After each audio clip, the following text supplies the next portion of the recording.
Hello, everybody, and welcome to Borderless Executive Life. We're going to start in a few seconds, so it's nice to have you here and looking forward to answering whatever you ask. We'll be starting in just a few seconds from now.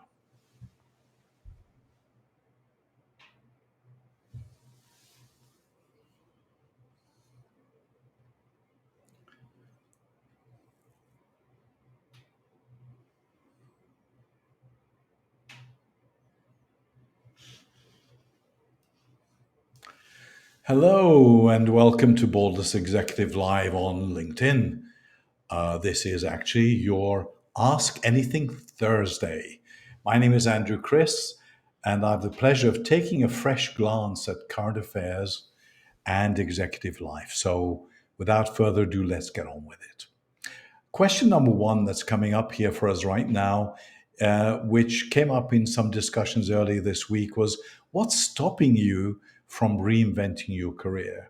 This is rather timely, as in Monday's Borderless Weekly News, we covered a recent paper in the Harvard Business Review written by Heather Cairnsley and Bill Fisher. And they quoted a recent Microsoft study of around 30,000 people. This revealed that around 46% of workers are now considering a major career pivot or a transition following the COVID years. Their point was, of course, that many people were considering a life change, but very few were actually doing something about it. I think the authors candidly were being rather generous, especially in the way they treated senior executives who the authors claim tend to work based on their previous success. In other words, success is part of their identity, and personal reinvention implies a reputational risk that few are ready to contemplate. And while executives get a lot of training in strategic planning and change and organizations and all these kind of things, reinvention at a personal level is absolutely not part of the curriculum at any business school. As senior executives, we tend to be regarded as people to whom others come for advice. So going out and seeking advice, seeking help, requires what some people refer to, at least these authors refer to, as courage. In our conversations, we often see deep analysis about what I should do next is part of our every conversation, almost with every executive we meet. All too frequently, though, this becomes paralysis by analysis. Or put another way, you go through so much analysis about what your future ought to be that in the end, it's another excuse for the status quo. The courage isn't quite there. Searching for the one right answer, of course, is always another question. There is no one right answer, and searching for that will also hold you back from taking steps. It's important to remember that just as in any aspect of business, there are many ways to tackle a problem, and most will be successful to one extent or another.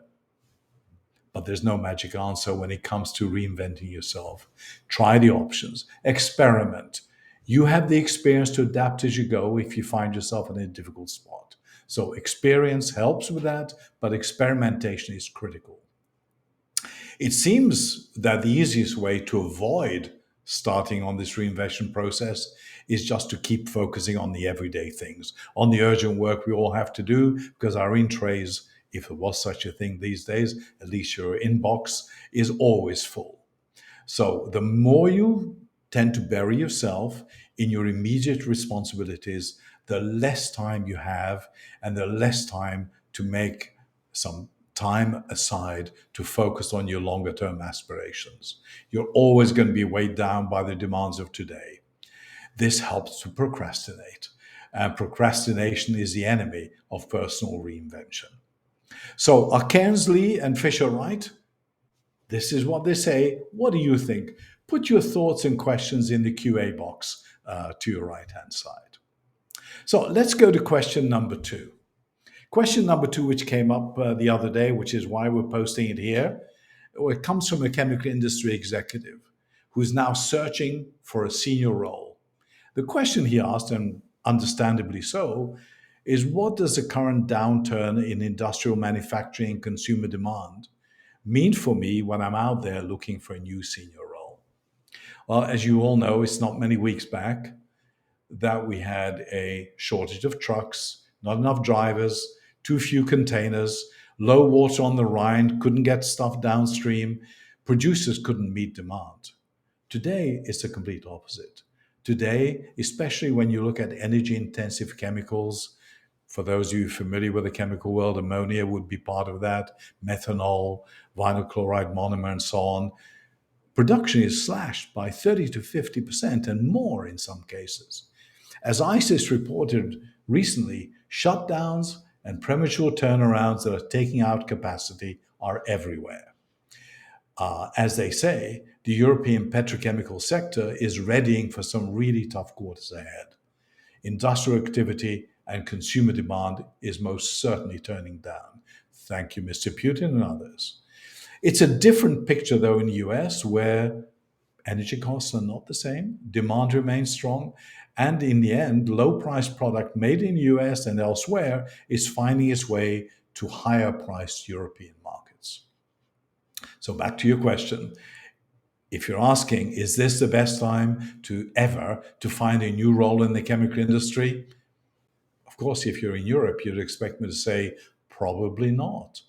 But actually, it's not as simple as that. It really depends. So let me give some answers to your question. I've got 4 points for you. The industry may not need more people, but it urgently needs different people with very different skills.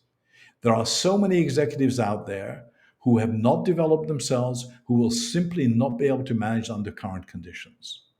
Many will have been successful through growing businesses and in times of economic plenty, but they're not going to be up to the challenge of living with the conditions that are going to exist for the next few quarters. Boards will not be patient. So if you are that leader with proven skills, with agility and resilience, you're going to be able to lead through these difficult times, and this is when your moment has arrived. Our clients want to be talking with you. Second point, if you've done more than just talk about ESG, don't even bother to ask what that is, the circular economy, and so on, you've thought ahead, you've built personal networks, you understand the fundamentals of sustainability, what the issues are, you understand waste management, recycling technologies, and all the politics that are motivating legislators, and you've already had experience at making the circular economy work for your company, you're in high demand. A good moment for you. If you're in the US, of course, on the Gulf Coast, you'd imagine things would be a lot better. They're almost too much better. There's a real shortage of talented leaders. It's reached a critical point. Senior roles are not being filled, and they're definitely not being filled very fast. Salaries are rising in the US.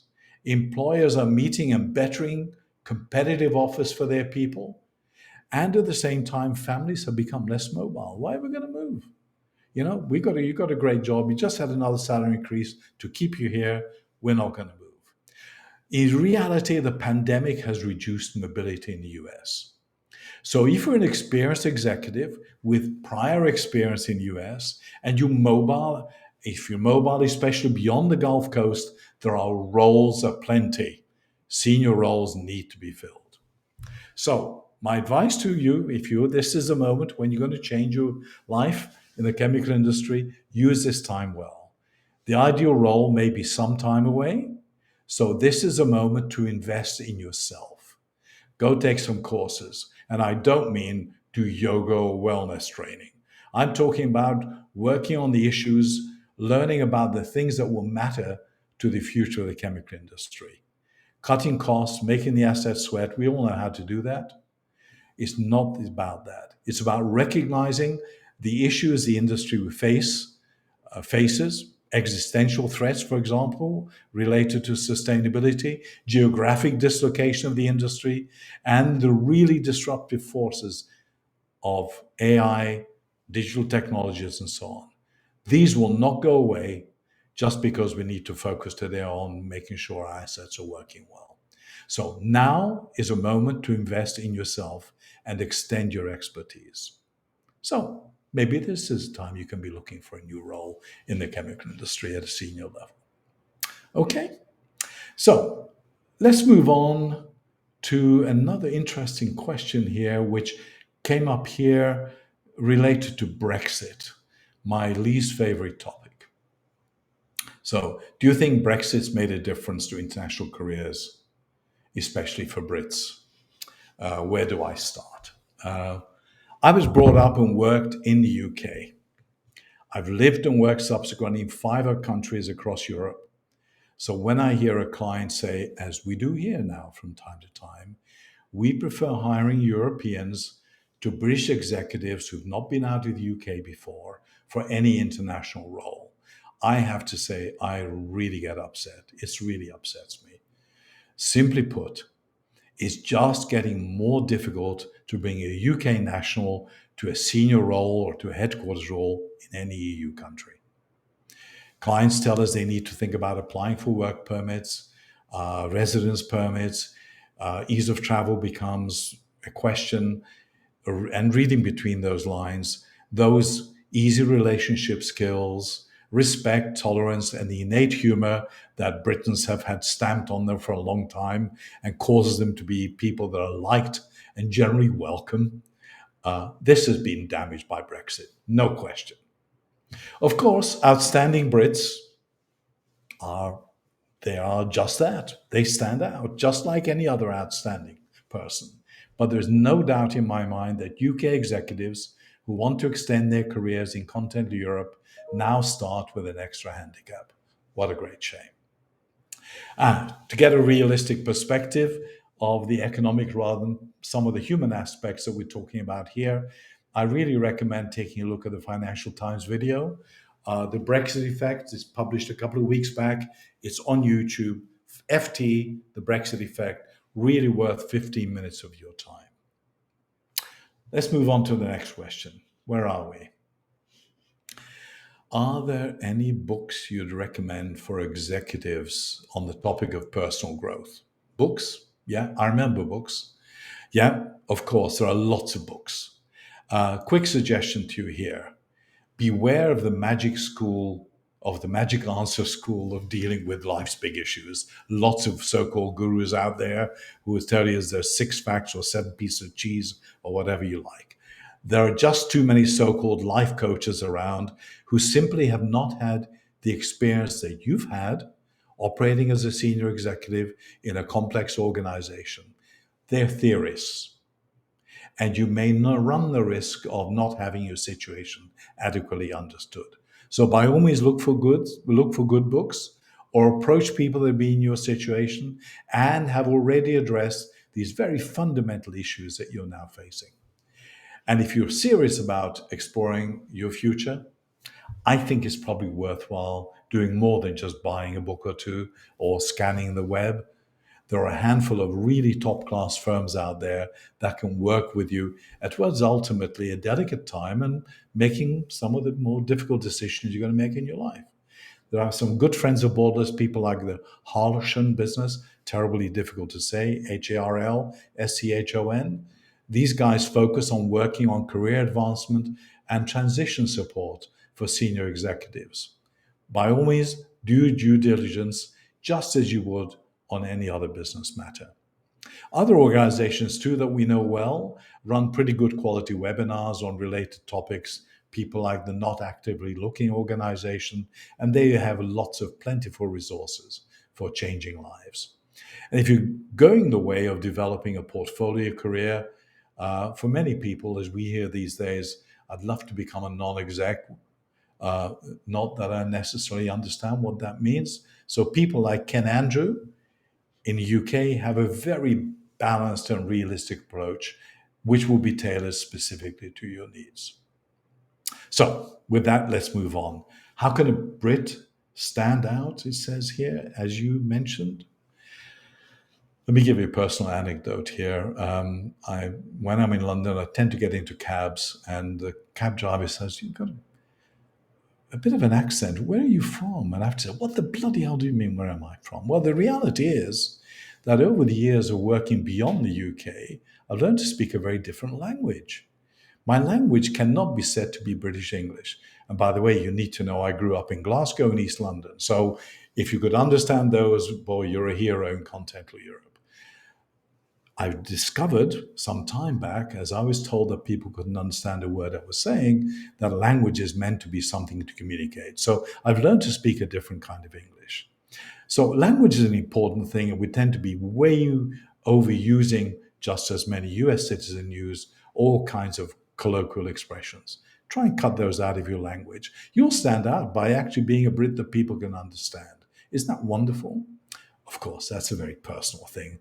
I shouldn't be telling you here. But above all, I think getting experience as early as possible in your career outside the UK is something that's really going to help you stand out. Get out there early, travel as much as you can, and get a feeling for cultures and the differences right across the world. It's all too easy to be caught up on a very British island. Not that it's not a wonderful place to live before you hit me over the head. Okay. So, with that, let's bring this session to a close. I think I've said more than enough, and hopefully, I'm going to see some more questions coming up from you in the coming weeks.